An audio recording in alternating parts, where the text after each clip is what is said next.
was listening to the conversation from some of you who obviously happen to be leaders in the NBFC industry. And I've decided to make some changes to the presentation because frankly what we are putting in over here is about identity and access management, which is a technology. What we are talking here is much broader issues in terms of the business issues and the environment that is impacting NBFCs today. We had a great presentation on the technology part, and I was very impressed with the approach that he's taking on identifying the kind of issues that are there. Identity management has been, can we just,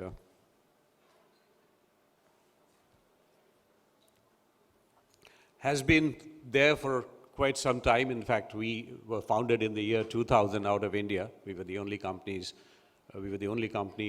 from India even today which is into identity and access management. We did not see much of a market in India at that point in time, and we abdicated India in favor of US. We worked there for 12 years, constantly did more than 500 implementations of identity management, and a good number of them are with financial sector, including some very, very large banks like the HSBC in Americas and so on.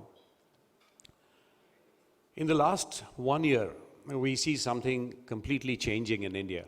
And this is our fourth attempt in coming back to India and trying to do something in our own country.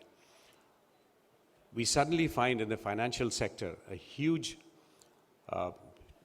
set of changes that, and I think it's mainly, I thought that it was coming morely from regulations, and RBI becoming very strict in terms of driving regulations, and it's a reaction to that. People are trying to implement identity and access management and other cybersecurity and other things and governance and so on.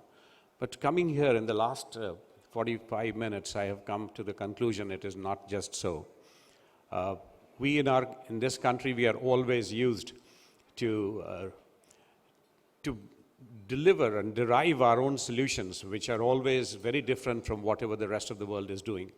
While being in the mainstream of the world, we have our own way of coming out with very original solutions. And that's what I'm beginning to see here as I come. I'm beginning to spend almost 4 to 5 months in India now. And I find, and that is kind of the enthusiasm that I have in seeing the way the markets are moving in India for technology. We talked about the environment. We also talked in the next presentation about things like what is really driving the NBFCs. I really like calling NBFC as NBFTC. I fully agree. Technology today is the largest driver for business, and especially in the financial segment, especially in India, where we are talking about far-flung areas, where we are talking about people who are your customers. They come from very remote areas. We don't have the kind of communication means that are available in places like US. There's a stark difference in terms of the kind of customer profile that we have here and let's say in the world like US. And yet, the way we have gone and brought technologies, and I have been talking to lots of CIOs in the country. Yesterday I had 2 more meetings, and I'm beginning to see how much of usage of technology in a very simple and very innovative way is being brought about in India. If I look at mobile devices, for example, it's becoming a complete enabler to your business. But along with that comes a different kind of risk also, which is what I see you may or may not be fully aware of at this point in time. The 3 or 4 things that I see for NBFCs, and for that matter, most of the other financial institutions, are processes, very, very important. Technology as an enabler, and I'm talking about things like, we just heard things like bots, robotics process automation. We are talking about IoT devices. These are really proliferating the environment all the time in your institutions. But there is, and that is bringing in technology of a different kind. Governance, we talked about, and that's extremely important. And finally, regulations. We can see RBI breathing down literally the neck of small banks, mid-sized banks. We are working with many of them in a very, very indigenous kind of technology versions that we have brought out for India now, which we think work very well. And these are not the kind of American solutions which begin at $500,000 upwards and 2 years of hard toil implementation before you can get any benefit out of it. That model doesn't work in our country. We're impatient about things. We want it economical, and we want the highest ROI that is possible in the industry anywhere in the world. And we are trying to do that. So with that in the background, I'll just take a few minutes on a few facts, and this is only one aspect. By the way, identity and access management is one technology which is no more in the developed world. It's not a technology anymore that is considered only in the cybersecurity space. It's a technology which is being considered as a business, as an infrastructure, basic infrastructure enabler. Because regardless of what you do in an organization, there are two things which are important. Identities. So every user has an identity. Every device has an identity. An IoT device has an identity, for example, and those devices have to access or either have to be accessed or they have to access something. Like a human identity has to access something. And that could be information, that could be systems, that could be machines, that could be anything. That could be the IoT devices and so on and so forth. So you need to create and manage the identities, and you need to also manage accesses to various devices and your own information systems, whether it happens to be your core application or it happens to be your workgroup application. No matter what it is, you have to manage it. You have to give due authorization to who manages what.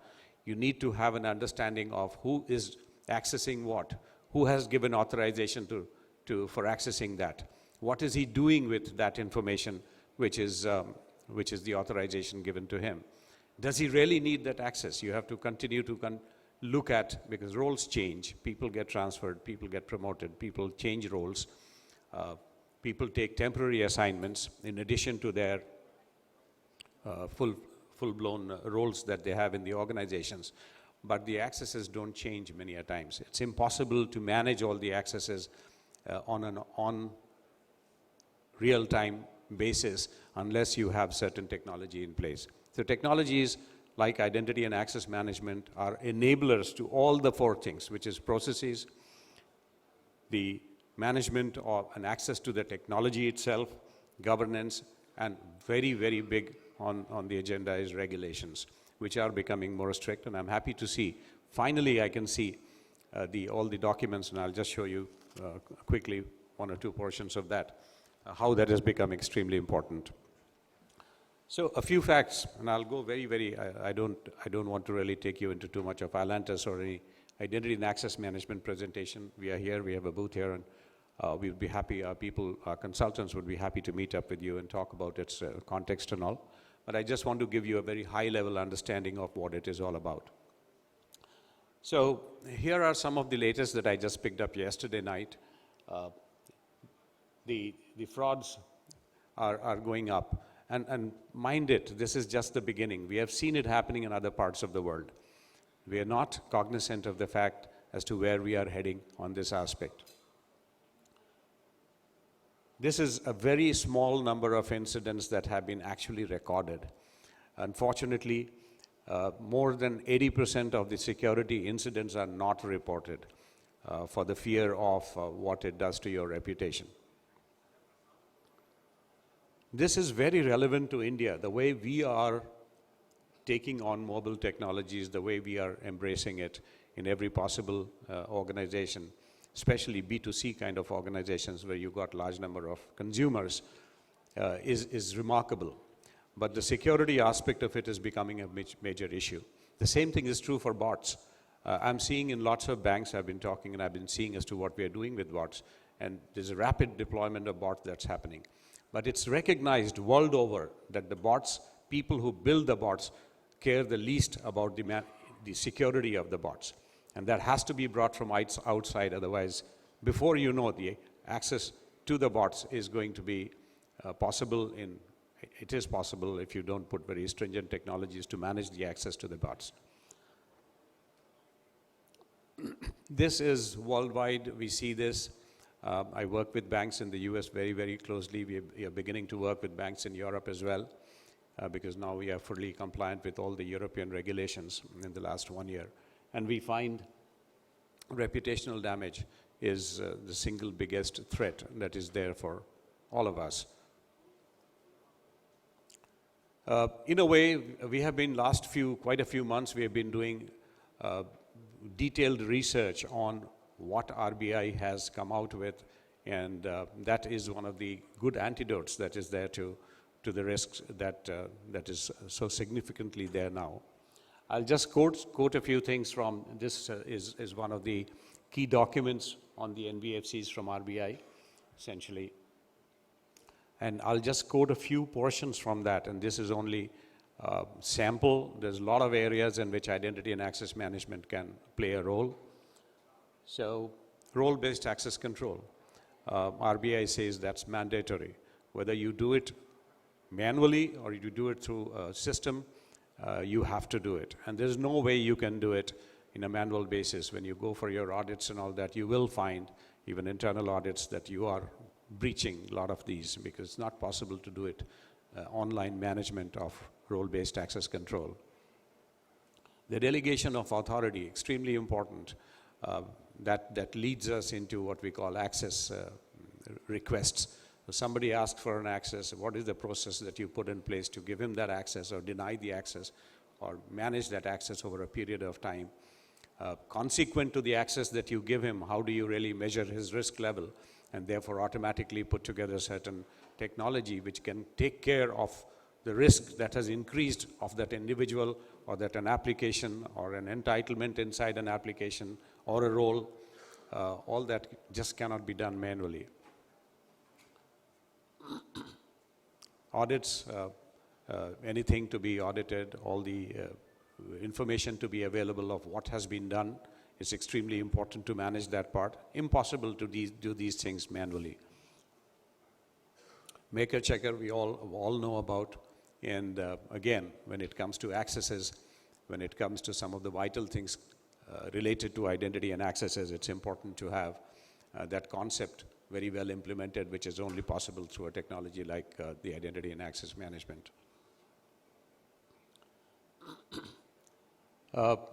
Risk assessment is exceedingly important.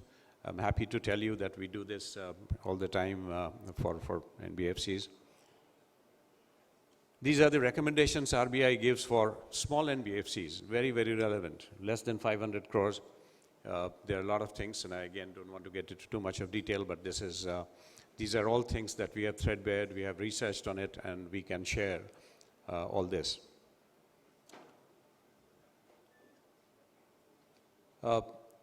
We have decided to take a role. Identity and access management is not a business for us, it's a passion for us. And people like me who were original founders way back in 2000, we are recognized all over the world for what we are doing, but we haven't really contributed much to India so far. Now we are very excited about doing that, and we want to play a very major role in this particular area in India. We already are working with 4 banks. Two of them are very small banks, a medium-sized bank, and one of the largest banks in the industry in India. We are beginning to talk and work with some of the NBFCs. And what we have done is, I'll just skip some slides. By the way, we are very well recognized world over. The largest identity and access management specialist analyst in the world is Kapinga Cole. And our latest product, this is from Gartner. You might have heard of Gartner, which is, again, we have a lot of accolades from Gartner. And Kapinga Cole recently published its results, and a product of ours, which has been there in the market, it's a 3rd generation product, just for 1 year, is already made it to the Magic Quadrant equivalent of Kapinga Cole. We are leaders in innovation and many other areas, in the product side and so on. Ours is the only product in the industry, in the world, which is all the identity and access management technologies combined into one single code base. Nothing like that is available anywhere. And that is enormous when we talk about something like India, where we don't want to complicate things too much. We don't want to spend too much. We want very high ROI. and yet we want something to be exceedingly simple. And that's exactly what we have in this space. These are some of our partners worldwide. They'll be happy to work with you, some of them in India. We have a very, very impressive customer footprint in the world, including APG in Europe is the largest pension fund, second largest pension fund in the world.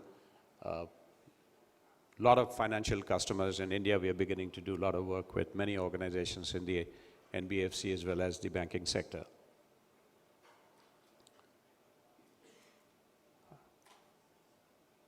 Well, just wanted to sensitize you to whatever you're trying to achieve from a business point of view, and I completely understand and appreciate the point that was made by the previous speaker that technology is the enabler, more so in case of NBFCs, not only banks. And that being so, technologies like what we have could be of great relevance to making IT the enabler, true enabler for your organization, while managing the risk as well. Well, thank you so much. Appreciate your time.